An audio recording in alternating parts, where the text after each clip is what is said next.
रात हमेशा एक जैसी नहीं होती है। कराची की कुछ रातें शहर की नसों में जैसे जहर घोल देती हैं। हवा में घुला नमक, समुद्र का शोर और इन सब के बीच एक नाम, रहमान। कुछ लोग उसे रहमान बलोच कहते थे, कुछ दुश्मन उसे रहमान डकैत बुलाते थे। आज हमारे पास जो स्रोत हैं, कुछ पुरानी पत्रकार रिपोर्ट्स हैं, कुछ लेख हैं और कई स्थानीय कहानियां, उनकी मदद से हम इसी नाम के पीछे की कहानी की परतें खोलेंगे। हमारा मकसद सिर्फ ये बताना नहीं है कि क्या हुआ, बल्कि ये समझना है कि कराची की गलियों से निकला एक लड़का शहर का सबसे बड़ा खौफ और कुछ लोगों के लिए मसीहा आखिर बना कैसे। और यही इस चर्चा का मतलब सबसे दिलचस्प पहलू है।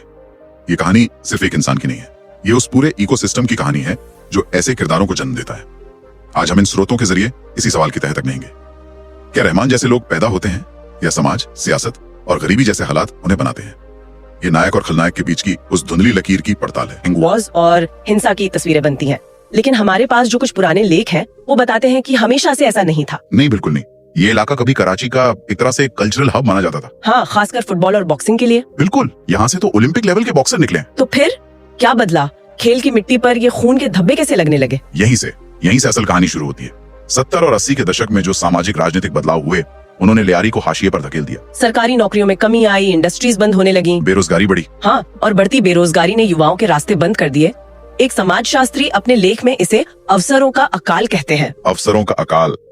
जब सम्मान से जीने के रास्ते बंद हो जाते हैं तो लोग अपनी पहचान और ताकत के लिए दूसरे रास्ते तलाशते हैं, और लियारी में फुटबॉल और बॉक्सिंग की जगह धीरे धीरे ड्रग्स और हथियारों के गैंग्स ने ले ली। इसी माहौल में एक बच्चा बड़ा हो रहा था, सरदार अब्दुल रहमान बलोच। हाँ, उसके बचपन के बारे में ज्यादा जानकारी तो नहीं मिलती, सिवाय इसके कि वो बहुत मुश्किल था। गरीबी थी, पिता जेल में थे और कई रिश्तेदार पहले से ही छोटे मोटे अपराधों में शामिल थे। बिल्कुल। कहते हैं कि वो बहुत चुप रहने वाला बच्चा था, बस देखता था और सुनता था। ये चुप्पी क्या किसी आने वाले तूफान का संकेत थी? बिल्कुल। अब मनोवैज्ञानिक नजरिए से देखें तो ऐसे माहौल में पलने वाले बच्चे अक्सर दो में से एक रास्ता चुनते हैं। या तो वो पूरी तरह टूट जाते हैं या फिर बहुत ज्यादा कठोर बन जाते हैं। रहमान का चुप रहना शायद उसके आसपास की दुनिया को समझने का एक तरीका था। वो देख रहा था कि ताकत कैसे काम करती है, डर कैसे पैदा किया जाता है। ये उसकी ट्रेनिंग का कह सकते हैं पहला चरण था, जो उसे सड़कों पर मिल रही थी, किसी स्कूल में नहीं। और उसके लिए सही गलत के मायने वो नहीं थे जो किताबों में लिखे होते हैं, बल्कि वो थे जो लियारी की गलियों में जिंदा रहने के लिए जरूरी थे। और फिर उसकी जिंदगी में एक ऐसे शख्स की एंट्री होती है जो उसे इस दुनिया का पहला पाठ पढ़ाता है। हाजी लालू। हाँ, हाजी लालू, लियारी का एक पुराना स्थापित अपराधी। लालू ने रहमान में ऐसा क्या देखा होगा कि उसे अपनी गैंग में शामिल कर लिया? देखिए, लालू जैसे पुराने अपराधी हमेशा नए टैलेंट की तलाश में रहते हैं, और हमारे स्रोत बताते हैं कि लालू ने रहमान में सिर्फ खतरा नहीं देखा, बल्कि एक तरह की काबिलियत देखी। काबिलियत? हाँ, वो लड़का वफादार था, अनुशासित था। लालू ने उसे वसूली, अपहरण, धमकी देने, इन सब कामों में लगाया, और रहमान ने बहुत जल्दी सीखा। वो सिर्फ ताकत का इस्तेमाल नहीं करता था, बल्कि लोगों के दिमाग से खेलता था। की एक बहुत बड़ी रकम आई और लालू को शक हुआ कि रहमान ने पैसे चुराए हैं। हाँ, कि रहमान ने उसमें से अपना हिस्सा चुरा लिया है। ये एक दिलचस्प पैटर्न है जो हमें दुनिया भर के गैंग्स में दिखता है। विश्वासी इस दुनिया की नींव है और शक इसका अंत। तो लालू और रहमान का रिश्ता यहीं खत्म हो गया। और अपराध की दुनिया में गुरु और चेले का अलग होना अक्सर एक खूनी जंग की शुरुआत होता है। तो लालू से अलग होकर रहमान ने अपना रास्ता बना लिया। हाँ। अब वो रहमान डकैत के नाम से जाना जाने लगा था। लेकिन वो अकेला नहीं था, लियारी में सत्ता के कई और भी दावेदार थे। बिल्कुल। तो असली टकराव कब शुरू हुआ? असली टकराव तब शुरू हुआ जब मैदान में नई पीढ़ी उतरी। हाजी लालू का बेटा अरशद पप्पू। अच्छा। सूत्रों के मुताबिक पप्पू अपने पिता से कहीं ज्यादा क्रूर और बेरहम था। उसका सिर्फ एक मकसद था, रहमान को खत्म करना और लियारी पर एक छत्र राज करना। तो अब लियारी मतलब 3 बड़े गैंग्स में बंट चुका था। हाँ, और हर गली हर चौराहा एक जंग का मैदान बन गया था। और इसी गैंग वॉर के बीच एक ऐसी घटना होती है जो सब कुछ बदल देती है, फैज मोहम्मद बलोच की हत्या। हाँ, ये कहानी का एक बहुत बड़ा टर्निंग पॉइंट है। बिल्कुल। फैज मोहम्मद, जो उजैर बलोच का पिता था, उसकी बेरहमी से हत्या कर दी गई। कहते हैं कि उसके शरीर के टुकड़े करके गलियों में फेंका गया। इस घटना ने उजैर बलोच को अंदर से पत्थर बना दिया होगा। बिल्कुल। उजैर एक पढ़ा लिखा और अमीर व्यापारी था। उसका अपराध से कोई सीधा लेना देना नहीं था, लेकिन अपने पिता की मौत का बदला लेने के लिए उसने रहमान से संपर्क किया। यानी एक तरफ रहमान था जिसे सत्ता चाहिए थी, और दूसरी तरफ उजैर जिसे बदला चाहिए था। एकदम सही। एक पत्रकार की रिपोर्ट इसे अ मैरिज ऑफ कन्वीनियंस यानी जरूरत का गठबंधन कहती है। उजैर ने रहमान से कहा, मेरे पास पैसा है, तुम्हारे पास ताकत है, तुम मुझे मेरे पिता का बदला दो, मैं तुम्हें लियारी का बादशाह बना दूंगा। ये तो दो आग का मिलना था। हाँ, एक सत्ता की और दूसरी बदले की। उजैर का पैसा और रहमान की ताकत ने मिलकर एक ऐसी शक्ति बना दी जिसने लियारी के गैंग वॉर को एक नए और कहीं ज्यादा खतरनाक स्तर पर पहुंचा दिया। तो अब रहमान के पास पैसा भी था, ताकत भी थी, लेकिन वो शायद ये समझ गया था कि सिर्फ बंदूक के दम पर लंबे समय तक राज नहीं किया जा सकता। सही बात है। उसे राजनीतिक सुरक्षा की भी जरूरत थी, और यहीं पर पाकिस्तान पीपल्स पार्टी की एंट्री होती है। हाँ, पीपीपी की। ये गठजोड़ कैसे बना? मतलब ये बात हमेशा हैरान करती है कि एक मुख्य धारा की राजनीतिक पार्टी एक गैंगस्टर से हाथ क्यों मिलाएगी? ये एक बहुत ही चालाक और सोची समझी रणनीति थी। कई स्रोत इसे राजनीतिक जरूरत का गठबंधन बताते हैं। इसे समझने के लिए हमें लियारी की डेमोग्राफी को देखना होगा। लियारी पारंपरिक रूप से पीपीपी का गढ़ रहा है, उनका वोट बैंक। लेकिन दूसरे राजनीतिक और जातीय समूह वहाँ अपना प्रभाव बढ़ा रहे थे। तो पीपीपी को लियारी में अपना दबदबा बनाए रखने के लिए एक मसल की जरूरत थी, एक ऐसी ताकत जो उनके वोटरों को एकजुट रख सके और विरोधियों को डरा सके। और रहमान इसके लिए एकदम सही आदमी था। बिल्कुल। और बदले में रहमान को क्या मिला? रहमान को मिली सबसे कीमती चीज, राजनीतिक संरक्षण। मतलब पुलिस प्रशासन? हाँ, कानून की पहुंच से पूरी तरह सुरक्षा।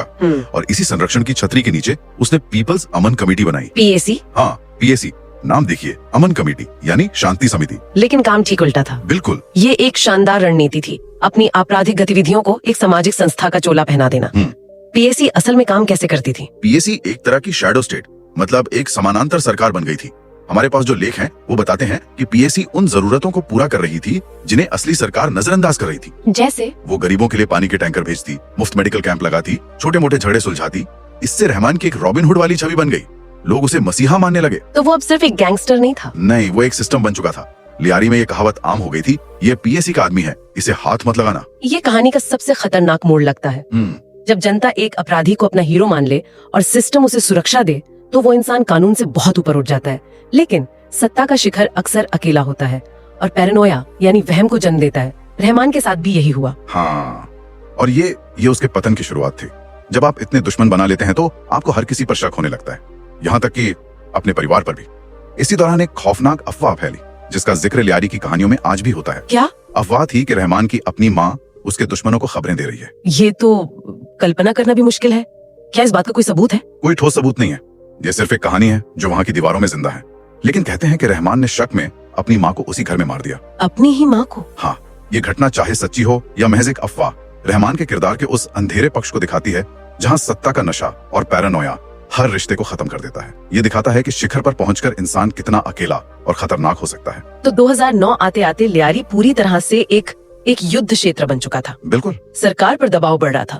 तब जाकर उन्होंने एक बड़ा कदम उठाया। हाँ, तब सरकार ने एक ऐसे अफसर को मैदान में उतारा जो खुद अपने आप में एक कहानी था, चौधरी असलम। चौधरी असलम पाकिस्तान का मशहूर इनकाउंटर स्पेशलिस्ट, सबसे मशहूर और सबसे विवादित।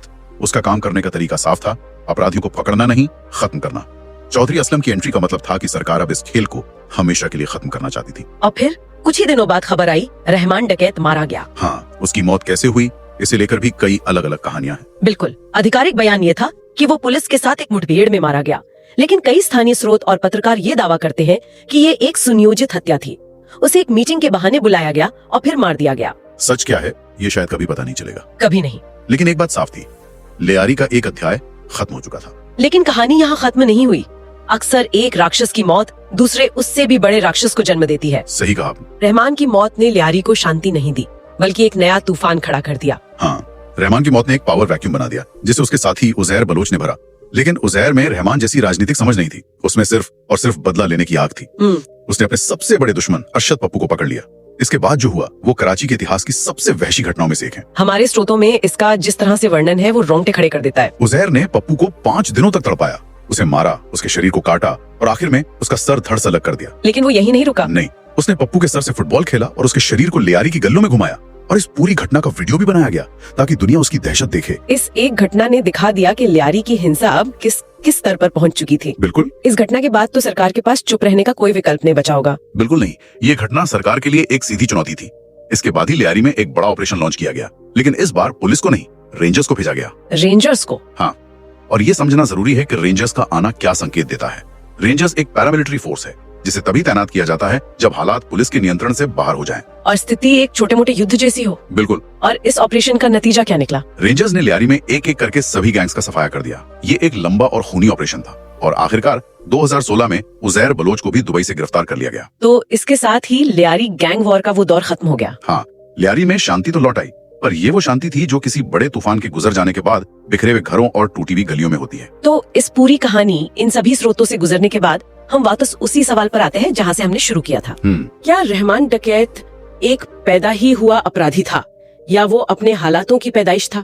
अगर उस बच्चे को स्कूल, खेल का मैदान और नौकरी का मौका मिलता तो क्या उसकी कहानी कुछ और हो सकती थी? ये बहुत बड़ा सवाल है। और हमारे स्रोत हमें बताते हैं कि ये कभी भी या तो ये या वो वाला मामला नहीं होता। रहमान ने अपने रास्ते खुद चुने, इसमें कोई शक नहीं, लेकिन उसके सामने चुनने के लिए रास्ते थे ही कितने। जब एक समाज अपने युवाओं को सम्मान से जीने का मौका नहीं देता, जब राजनीतिक पार्टियां अपने फायदे के लिए अपराधियों का इस्तेमाल करती हैं, और जब न्याय व्यवस्था कमजोर हो जाती है, तो आप रहमान जैसों के पैदा होने के लिए एक उपजाऊ जमीन तैयार कर देते हैं।